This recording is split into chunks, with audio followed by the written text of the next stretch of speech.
On this episode of BeckBuilt, Cassandra stands next to a dog.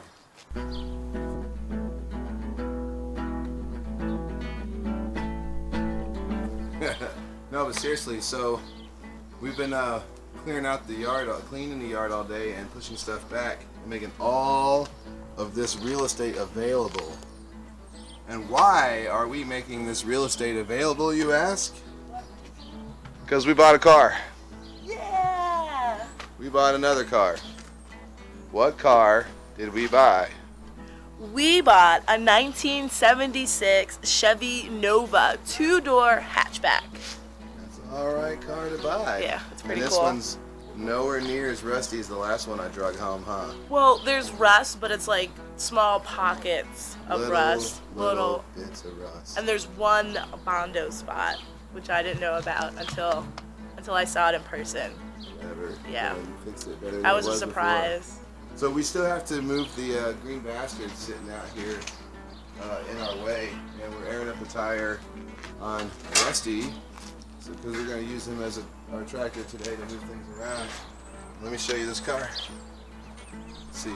So there's the green bastard, and there's the new car. So here's the 1976 Chevy Nova 2-door hatchback that I bought. We are going to flip this car. It's a very, what I would consider a rust-free car. The worst rust on the entire body is right here on that part of the quarter and that part of the quarter.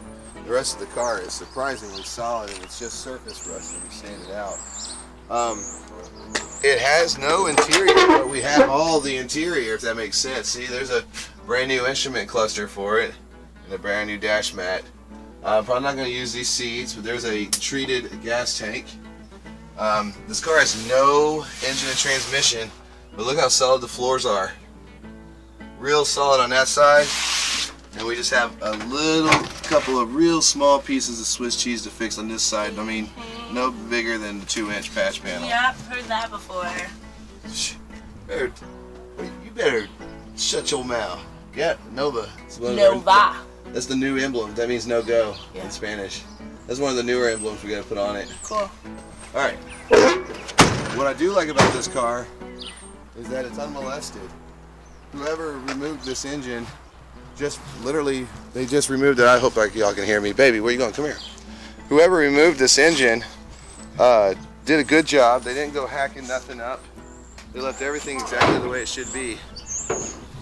Check this out. Where's it at? Except for the hood hinges. We have to order those. But if you look, the AC is still there. Heater coil hose is still here. The fuel lines are still there. Transmission lines are still, actually the transmission lines aren't there. Those are the fuel lines. Here's your alternator wire and all your coil distributor wires right here. So this car just needs an engine and transmission.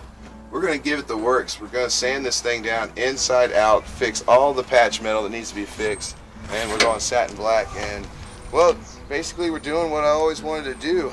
Not to get all cliche and Discovery Channel, as I've been saying, but I want to pull cars out of people's backyards and get them on the road again. And this car has not been on the road in years. It came from Oklahoma, which is why it's pretty good about not being too rusted out. And well, anyways, at this point we got to get into the yard. Greetings and salutations again. So we don't have but one battery that's good amongst all of these cars besides the Toyota. So when it comes to having to shuffle shit around, the battery gets shuffled around too.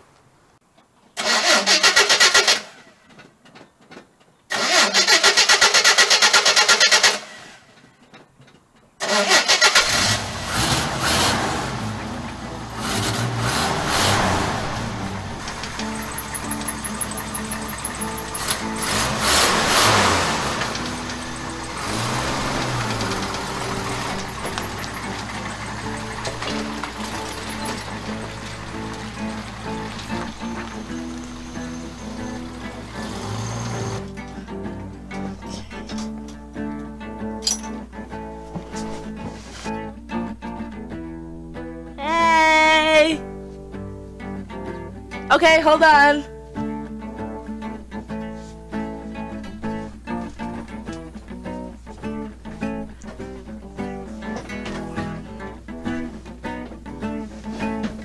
the seat is falling again.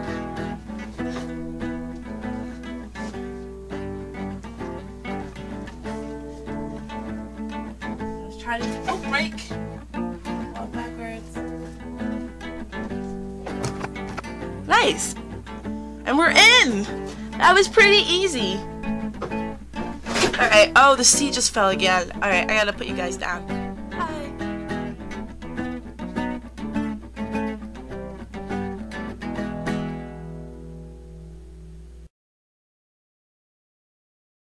Alright, so the last clip was from Saturday evening when we pushed the Nova inside, and it's now Tuesday morning, Taco Tuesday, as my wife loves to remind me. I got sick. I lost my voice. I'm like straining to yell at you right now.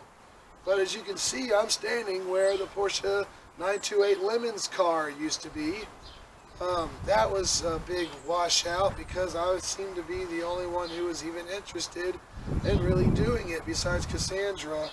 Our backer, aka Money, had a baby, so it's completely understandable.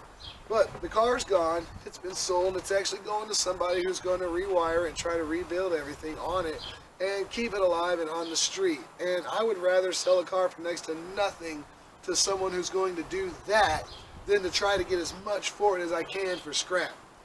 So anyhow, what we're going to be doing today is we're going to try to put the El Camino on the trailer, and it's backwards. So, and then back it all the way in on the trailer to where it's sitting already right now, so I can create some more room in the yard in order for me to bring in the Suburban as well as the Ram Charger, so I can do head gasket and upper gasket kit on the Suburban as well as a timing chain and gear, and go ahead and get the front end rebuilt and everything painted on the Dodge Ram Charger.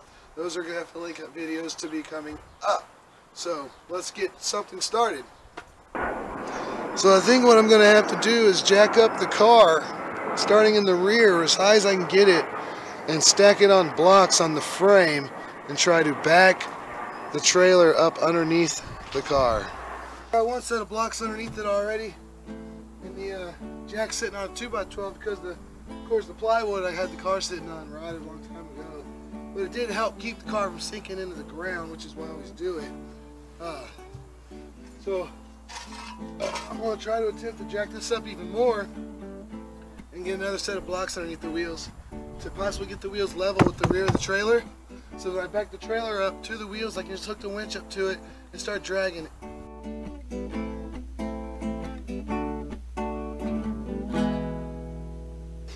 I'm going to have to reset. It was only lifting one side. That flat tire up. It's still lifting crooked. I bet you it's the flat tire up front. It's going to go all the way over here with the jack.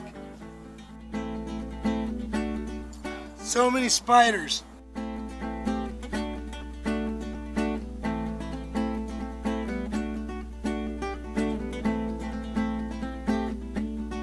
I'm ready to do is go ahead and back this trailer up some, but first that means I gotta go get the battery out of the green bastard to put in Rusty, because as everyone knows, we only have one battery for all the fucking cars.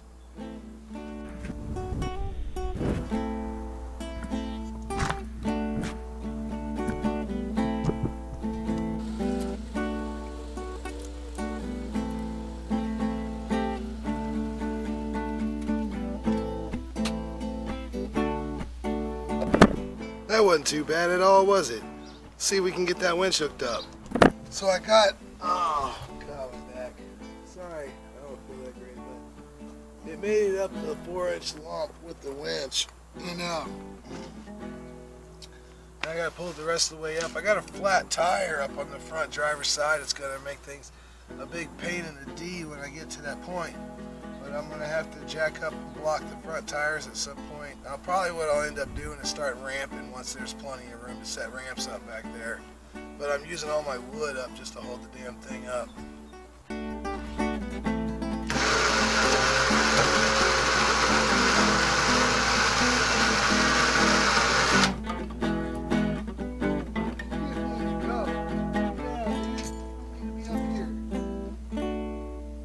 Man, these animals drive me crazy today.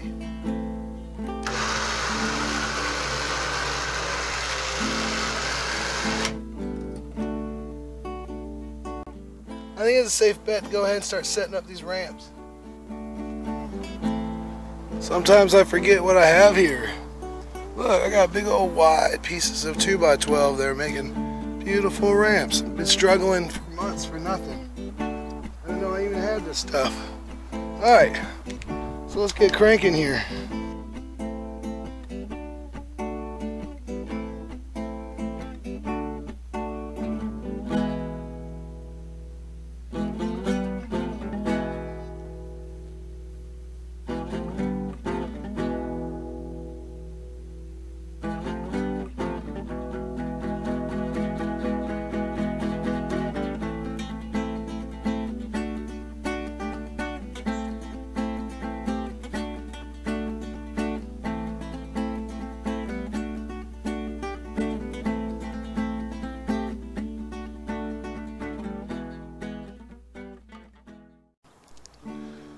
Moving right along, for all you Toyota guys that have a Toyota, with a little car engine like that or a little truck engine, if you have to replace your distributor or if you want to double check your time, I haven't been able to find any clear videos on this. I've only been able to find the information I need on forums.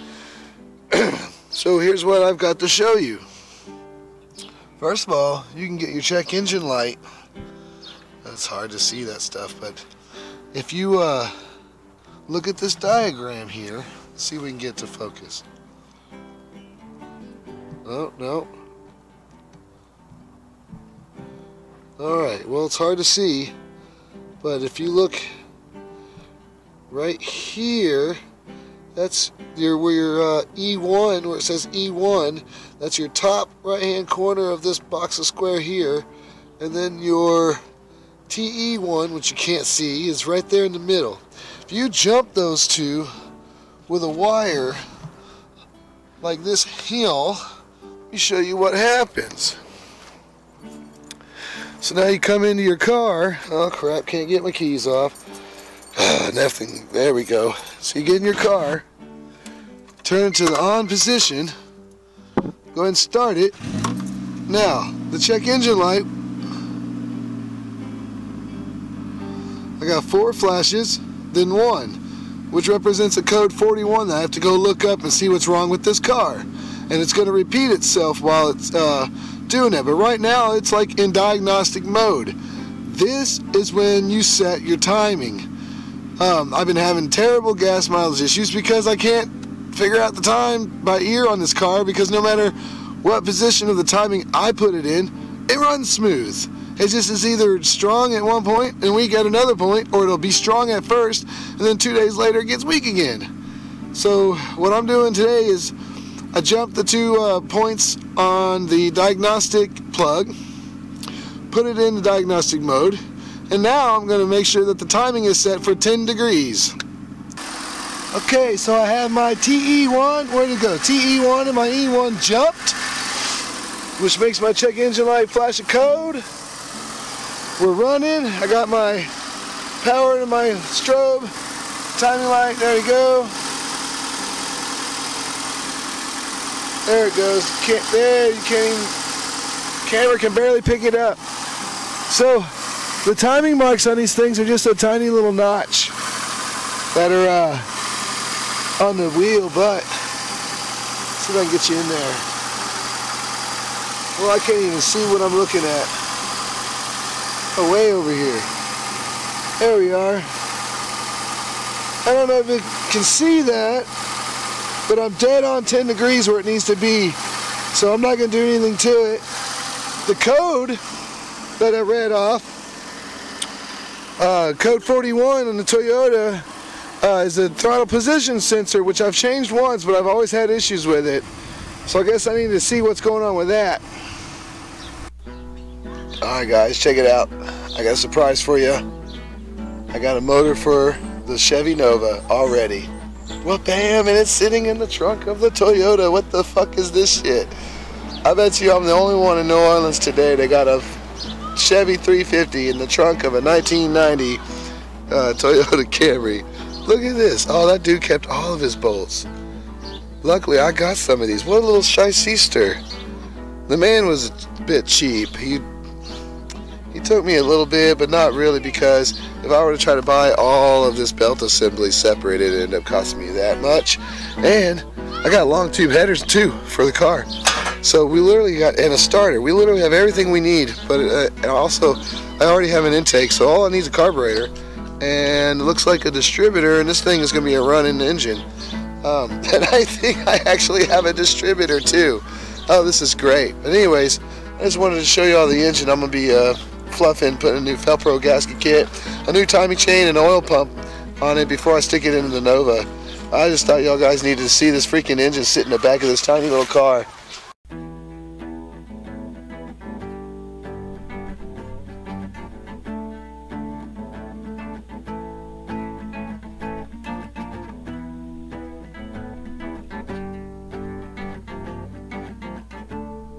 I've been sanding on this thing for quite a while, but the metal looks really good right here. There used to be a trim. I expected that. There's always some sort of trim on these cars, and then people cut off the nipples and Bondo it in. There is a little Bondo, but look, so far it's just skim coat Bondo. Hell, even what I thought was holes down here, it's just slightly pitted metal once you sand it. It's looking pretty good. So what's going to happen now, just as a precautionary, I'm going to wipe the dust off, and then I'm going to go ahead and wipe Chem Prime on it.